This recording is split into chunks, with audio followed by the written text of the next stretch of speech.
Olá, sejam bem-vindos a mais um vídeo do canal Pocotaku. Eu sou o Adjo. Se você é novo por aqui, não se esqueça de se inscrever e também ativar o sininho para receber todas as notificações do canal. O link das nossas redes sociais vão estar aqui na descrição, então segue a gente lá. Deixe seu like também agora no comecinho do vídeo para estar nos ajudando. E no vídeo de hoje a gente vai estar comentando sobre esse 10º episódio de Bleach, que vai estar trazendo a continuação da luta do Zaraki contra a Unohana, uma luta de Kenpachi contra Kenpachi. Então, acompanha aí. No começo do episódio, mostra o Zaraki e ele percebe que a consciência dele está se apagando. E ele se pergunta quantas vezes isso já aconteceu, porque ele apaga e depois volta como se nada tivesse acontecido com o corpo dele. Ele volta para um estado onde ele já estava bom, estava curado, vamos dizer assim. E ele começa a achar aquilo nostálgico, porque a última vez que tinha acontecido isso com ele foi na sua primeira luta contra a Unohana. Então ele começa a se sentir muito bem, muito feliz com isso, porque ele se lembra daquela parte dele de quando ele era criança e teve essa luta contra ela, que foi a melhor luta que ele teve na vida, que os dois tiveram na vida. Basicamente foi essa a melhor luta que eles tiveram, até o momento, é claro, até essa luta de agora. Então começa um flashback, onde é mostrada a Unohana e ela está procurando alguém forte ou bastante que possa alegrar ela. E para isso ela vai até o Rukon, que é um dos bairros, vamos dizer que é bairro, mais perigosos da Sociedade das Almas, onde era lotado de bandidos, assassinos e essas coisas. Ou seja, era uma matança geral que tinha nesse bairro e tornava ele o pior bairro da Sociedade das Almas. E como ela sabia sobre essa fama desse bairro, ela foi até lá para ver se encontrava alguém que seria forte o suficiente para enfrentar ela em um mano a mano. Até que um subordinado dela pergunta se tinha sido ela que tinha feito aquela montanha gigantesca de corpos que tinha ali perto. E ela se pergunta desde quando aquela montanha de corpos está ali, porque ela não tinha prestado atenção nisso em nenhum momento. E nisso, de lá de cima, surge um garoto totalmente no maus trapos, com uma espada gigante na mão. E de lá de cima, ele pula para poder enfrentar aquela mulher que ele estava vendo. Ele pula de lá no intuito de ir enfrentar ela. E ele acaba ferindo ela no peito, que é aquela cicatriz que ela mostrava, que ela tampava o tempo todo com aquela trança. E ele faz esse ferimento nela nesse momento, nesse primeiro embate que eles tiveram. E nisso, ela percebe que aquele era alguém, vamos dizer, ser digno de ter uma boa luta contra ela. Ela finalmente encontrou aquele adversário que aguentaria alguma coisa com ela. Apesar de ser uma criança, era alguém forte o suficiente para poder alegrar ela. E não é à toa que durante esse ferimento que ela teve, ela está sorrindo. Além dela sentir dor, ela começa a sorrir, porque ela finalmente achou alguém forte o suficiente para poder dar alguma alegria na vida dela. Então a cena volta para o presente, onde está acontecendo a luta dos dois. E o Zaraki, ele consegue acertar um golpe no braço da Unohana. E ele percebe que agora ele não consegue só reagir aos golpes dela, não consegue só se defender. Ele também consegue contra-atacar, ele tá evoluindo. Então ele percebe que agora ele também pode atacar ela. Porque sempre que ele perde a consciência e acorda, ele se sente renascido, ele se sente mais forte. E isso está acontecendo várias e várias vezes. Ele apaga e depois acorda. E cada vez que isso acontece, ele vai se sentindo mais e mais melhor durante a luta. E a Unohana, ela revela que o fato do Zaraki ter perdido as lutas, no caso ela fala da luta que ele teve contra o Ichigo, ou ter vencido com muita dificuldade, que foi a luta dele contra o Noitora, porque ele suprime ao máximo seus próprios poderes, para que ele possa sentir aquela alegria de estar lutando. Mas quando ele estava à beira da morte, ele voltava a ser aquela pessoa que ele sempre foi desde criança e liberava o seu poder máximo, na sua força máxima. E isso ele sempre fazia, não dependia da luta. Ele sempre suprimia o poder dele e quando ele estava quase para morrer, ele voltava a liberar aquele poder gigantesco que ele sempre teve. e vencia a luta. Basicamente era isso que ele sempre fazia e ele faz isso.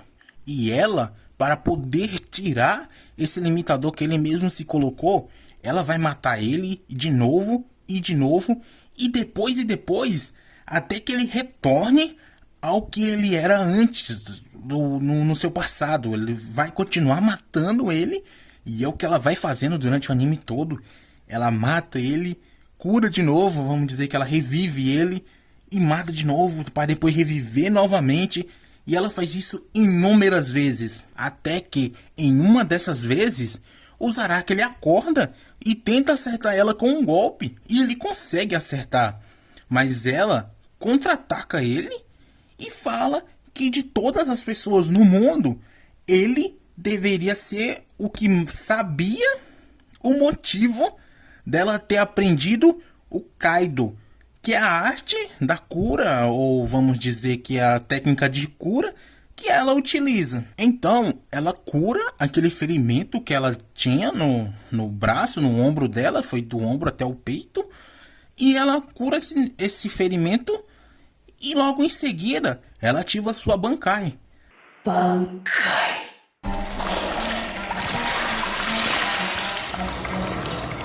Inazuki.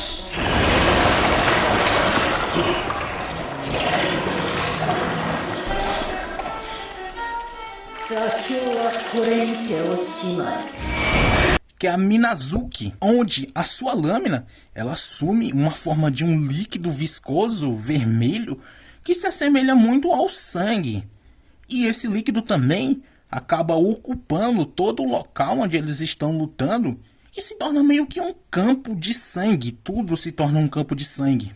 E ela fala que a partir de agora a brincadeira acabou e que era melhor ele se preparar. E em resposta disso, o Zaraki ele apenas consegue gritar de alegria. Aquela coisa que estava acontecendo para ele era tão bom que ele não tinha nem palavras para descrever. Ele só conseguia gritar enquanto sorri, porque aquilo era simplesmente demais para ele. Era a melhor luta da vida dele até o momento. Então os dois eles voltam a lutar e a Unohana ela dispara vários ataques com esse líquido em direção ao Zaraki, onde ele só consegue se defender. Nesse momento ele volta novamente a conseguir apenas se defender, sem contra-atacar. E eles ficam nessa trocação de golpes o tempo todo, onde ela ataca e ele se defende, ele fica tentando se defender. Então o Zaraki ele começa a despertar o seu poder. E nessa hora a Unohana percebe, porque ele fica mais rápido, ao ponto de conseguir novamente contra-atacar ela. E ela vai percebendo isso e ele vai frenético, continuando atacando ela de todos os lados. E ela tá se defendendo. Agora nesse momento ele tá atacando e ela tá se defendendo. Até que em um desses golpes que ela inflige nele, acerta e ele fica com um braço e uma parte do rosto, pescoço, provavelmente quase a metade do corpo dele completo, só no osso, só sobra isso dele, mas ele continua segurando a espada do mesmo jeito. Então é nesse momento que o Zaraki ele começa a ter um deslumbre de que é como se todo esse tempo ele estivesse dormindo para que ele pudesse sonhar com a luta que os dois tiveram no passado. Ou seja, tudo o que aconteceu para ele não passou de basicamente um sonho, porque ele queria sonhar com a luta que eles tiveram no passado, onde só ela pôde trazer aquela felicidade para ele. Então ele diz que ama lutar e que não tenha nada o que possa fazer sobre isso, porque isso é algo que ele adorava fazer. E nisso ele tá meio que pensando, meio que falando. Essa parte fica um pouco meio confusa, porque ele parece que ele tá pensando, mas os dois estão se conectando pelo pensamento ou algo do tipo. Essa parte ficou realmente muito confusa. Porque logo em seguida a Unohana ela responde ele e falando que já sabia sobre isso, porque ela conhecia muito bem ele, esse estilo dele de lutar e tudo mais, o fato dele amar lutar desde criança. E a Unohana ela fala que em cada era só poderia haver um Kenpachi, porque essa era a regra e porque o mais forte sempre encontraria outro mais forte para poder lutar. Ou seja, esse cargo iria passando de uma pessoa forte para outra mais forte. E isso iria acontecer. E isso está acontecendo há muito tempo, desde quando ela fundou a 11ª Divisão. E ela fala que desde criança, desde quando ela conheceu ele quando era criança, ele era o único digno de ser o Kenpachi, de receber esse nome de Kenpachi, tornando o Zaraki o herdeiro dela. Ela sempre soube que ele seria um Kenpachi e seria o Kenpachi mais forte. Então, ela dá adeus ao único homem que conseguiu dar uma alegria na vida dela. E nisso, o Zaraki acerta um golpe nela, ferindo ela no pescoço novamente. E ela morre. Nesse momento, ela realmente morre. Mas o Zaraki, ele não aceita aquilo. Então ele fica pedindo para ela não morrer, porque aquilo não foi o suficiente, não foi alegria o suficiente para os dois. E ele começa a pedir, a chorar. E ela começa até a chamar ele de bebê, porque ele tá chorando por algo desse motivo. E ela explica que agora Zaraki tinha inimigos que tem um potencial absurdo para ele enfrentar. E ele também tinha companheiros igualmente fortes com quem ele também poderia lutar. E ela fala que também tinha um companheiro que despertou junto com ele. E nesse momento ele olha para sua Zanpakuto. E assim que a Unohana morre, ele finalmente consegue ouvir a voz da sua Zanpakuto e saber o seu nome. E assim ele sabe que o nome dela é Nozarashi. E aí a cena corta depois disso e volta para o Ichiko e o Renji. Eles finalmente chegando no terceiro castelo, que é o castelo no Nimaya. E lá eles são recebidos por uma festa que o próprio Nimaya fez para receber eles lá. E lá o Oetsu ele começa a cantar para tentar receber eles. E eles falam que ele é o criador número 1 das Zanpakutos. E eles são recebidos em um local onde tem várias mulheres, muitas mulheres mesmo, mas eles ficam lá por pouco tempo. Eles são levados para o local onde eles vão começar realmente o treinamento para recuperarem as suas Zanpakutos, que todas as duas tinham sido quebradas. E o nome do lugar é Houden, que é onde eles vão e acabam caindo dentro dessa espécie de cabana, uma cabana muito antiga, e eles caem dentro dela. E lá eles ficam presos, eles não conseguem sair de lá. E o Oetsu, ele explica que todas as mulheres que eles viram quando chegaram, na verdade, eram Zanpakutos que ele tinha criado. E que mesmo eles sendo Shinigami, eles não conseguiram diferenciar uma Zanpakuto de um Shinigami. Então, eles têm que começar esse treinamento para que eles possam fazer essa diferenciação, porque eles estão meio que atrasados, né? Porra, você não diferenciar uma Zanpakuto de um Shinigami. Nisso ele pega as Zanpakuto dos dois, o resto que tinha sobrado, e termina de quebrar elas na frente dos dois. E fala que Zanpakutos que não recebem amor quebram muito facilmente.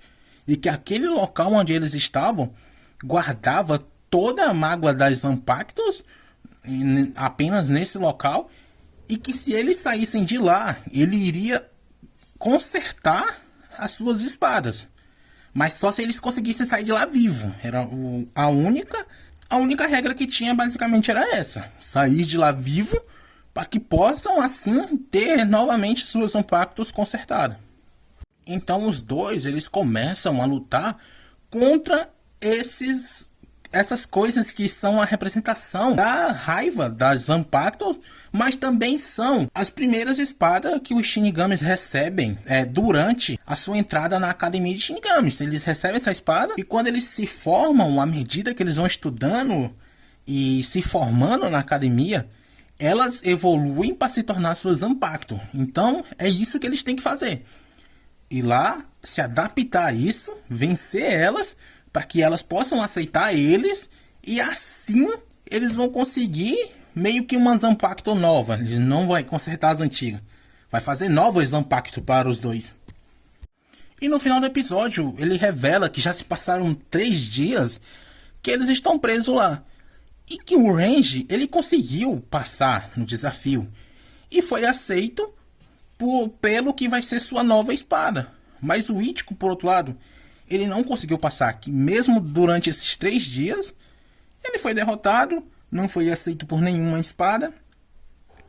E o Oetsu resolve mandar ele de volta para sua casa, para o mundo dos humanos, aonde ele vai ter que entender as suas raízes, ou seja, ele vai ter que conhecer o passado, o seu próprio passado e o passado da sua mãe, porque o rei Quincy mesmo já tinha falado que ele também era um Quincy. Então ele vai ter que voltar para poder entender isso. E é o que a gente vai saber no próximo episódio. Então, se inscreva, se você ainda não se inscreveu. Deixe seu like agora no finalzinho do vídeo. Vai estar aparecendo outros vídeos aqui do canal. Assista, se você quiser. E, do mais, era só isso. Até a próxima.